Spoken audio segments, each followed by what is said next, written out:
Hello, ఎప్పుడు? ఏమైంది? ఎక్కడ? ఏ హాస్పిటల్లో? నేను వస్తున్నాను.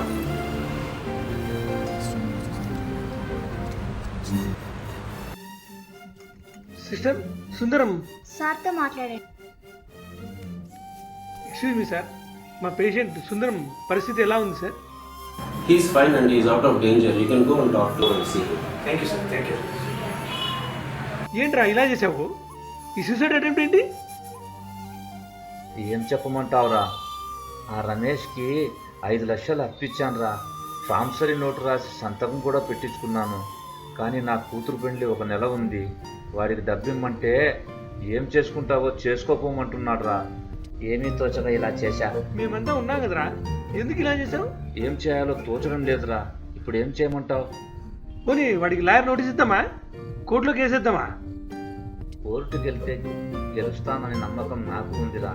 కానీ నోటీసులు అవి ఇవి చేరడానికి 2 నెలలు పడుతుంది. 1 నెల లోపల నా కూతురు పెళ్ళుంది. ఏమి చేయాలో తోచడం లేదురా.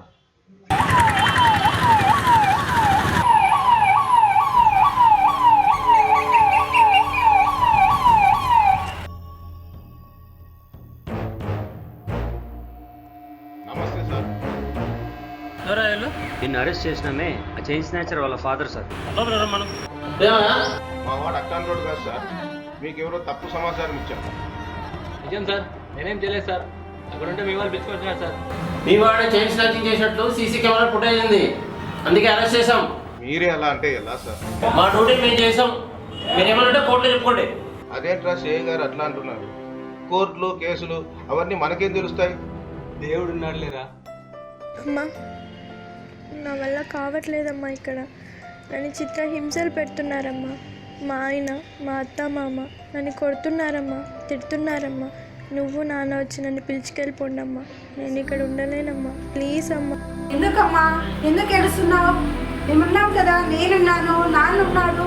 ఎందుకు అలా ఏడుస్తావు? ప్రతి సంసారంలో ఇలాంటి కష్టాలు ఉంటాయమ్మా. సర్దుకొని పోతేనే సంసారమ్మా. అమ్మ వైని నువ్వే అలా మాట్లాడితే ఎలా అమ్మా? నువ్వు కాక నన్ను ఎవరు అర్థం చేసుకుంటారు? ఇటు వీళ్ళు చూసుకోక అటు మీరు చూసుకోక ఇంకెవరి కోసం బతకాలమ్మా? చావడమే మేలు. చిన్న చిన్న, హలో. ఏమబ్బా ఇలా ఫోన్ కట్ చేసింది? ఏం చేయాలి నేను ఇప్పుడు? శివా, ఏంట్రా ఏమైంది? అయ్యా కింద పడిపోయినాడయ్యా, కళ్ళు తిరిగి. అంబులెన్స్కి ఫోన్ చేయండి అయ్యా. అట్లా డబ్బులుంటే ఏంటి అట్లే హాస్పిటల్లో చూపించుకున్న సమయ. నేను డబ్బులు ఇవ్వాలరా? పోయి గవర్నమెంట్ హాస్పిటల్ చూపించుకోకండి. నా దగ్గర 100 మంది పని చేస్తుంటారు. ప్రతి ఒక్కరికి ఇలా డబ్బులు ఇచ్చుకుంటూ పోతే నేను మీలా కూలి పని చేయాల్సి వస్తుంది. ఇది మరీ అన్యాయమయ్యా. మీ మీద కేసు పెడతాం, మిమ్మల్ని కోర్టుకి ఇడుస్తాం. ఏంటి కోర్టుకి వెళ్తారా? సరే వెళ్ళండి, అక్కడే తెలుసుకుందాం మీ కదా. ఏ వాచ్మెన్, ఫస్ట్ వీళ్ళు బయటకి వెళ్ళండి. అదేంట్రా అయ్యా అలా అన్నాడు? మన కోర్టు తప్ప వేరే దారి లేదా? అదండ్రా ఎవర్రా? అయ్యా మీరు. ఈ స్థలం నాది, మర్యాదగా వెళ్ళిపో. అదేంటయ్యా, మా తాతల కాలం నుంచి స్థలం మాది. ఈరోజు వచ్చి మీదంటే ఎలా? నేను ఒప్పుకోను. కావాలండి పత్రాలు చదువుకో.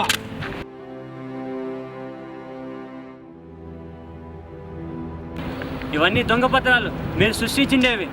మేము ఒప్పుకోం. నేను కోర్టుకి ఏడుస్తాను. కోర్టుకు పోతావా? పో. నీకు 1 రోజు టైం ఇస్తానా? నువ్వు వెళ్ళావా నీ స్థలం ఒకటే పోతుంది, లేదా నీ ప్రాణాలు పోతాయి. ఏంట్రా ఇది? ఏంట్రా ఇలా జరిగింది? ఇప్పుడేం చేద్దాం? ఏమోరా, వాంతో అన్నాను కానీ కోర్టుకి వెళ్తానని. ఆ కోర్టులు, లాయర్లు, ఆ వాయిదాలు మనకేం తెలుసురా? మనలాంటి సామాన్యుల్ని ఆ కోర్టులు కాపాడతాయా? ఇంక వేరే ప్రత్యామ్నాయమే లేదా? ఇంక పరిష్కారమే లేదా? ఆ దేవుడే ఏదో పరిష్కారం చూపాలరా. చూశారుగా, పైన చూసినటువంటి సంఘటనలో బాధితులంతా కూడా తమకి న్యాయం జరగలేదని, తమకి న్యాయ సలహాలు అందలేదని నిస్సహాయతను, బాధను వ్యక్తపరిచారు. వాటన్నిటి కూడా సమాధానం ఒకటే. లీగల్ సర్వీస్ అథారిటీని కనుక అప్రోచ్ అయినట్లయితే వారు న్యాయ సలహాలు పొందవచ్చు. ఉచితంగా వారి అర్హతను బట్టి న్యాయ సలహాలు ఇచ్చేందుకు జిల్లా న్యాయ సేవా సంస్థ ఇప్పుడు సిద్ధంగా ఉంటుందని చెప్పి తెలియజేస్తున్నాను. అంతేకాకుండా అర్హులైనటువంటి పేదవారందరికీ కూడా ఉచితంగా న్యాయ సేవలు అందించడము, న్యాయవాదిని ఏర్పాటు చేసి కోర్టులో కేసులు నడిపించే విధంగా కూడా మేము ఏర్పాటు చేస్తాము. కోర్ట్ ఫీ ఎగ్జంప్షన్స్ అన్నటువంటి వారికి, మహిళలకు, పిల్లలకు, భూకంప బాధితులకు, ట్రాఫిక్ గురైనటువంటి మహిళలందరూ కూడా కోర్టులో కేసు నడిపించేందుకు, కోర్ట్ ఫీ ఎగ్జామ్స్ ఇచ్చేందుకు కూడా లీగల్ సర్వీస్ అథారిటీ అన్నటువంటిది సహాయ సహకారాలు అందిస్తుందని చెప్పి తెలియజేస్తున్నాను. లోక్ అదాలత్లో కేసుల పరిష్కారానికి ప్రయత్నం చేస్తే పోయేదేమీ లేదు మన సమస్యలు తప్ప. లోక్ అదాలత్లో కేసులు పరిష్కారం కాకపోయినప్పటికీ సాంప్రదాయక న్యాయస్థానాల తలుపులు ఎప్పుడూ తెరిచే ఉంటాయి. అందులో కూడా న్యాయ సేవా అధికార సంస్థ సహకారం ఎల్లవేళలా అందుబాటులో ఉంటుంది. సత్వర న్యాయానికి లోక్ అదాలత్ బంగారు బాట.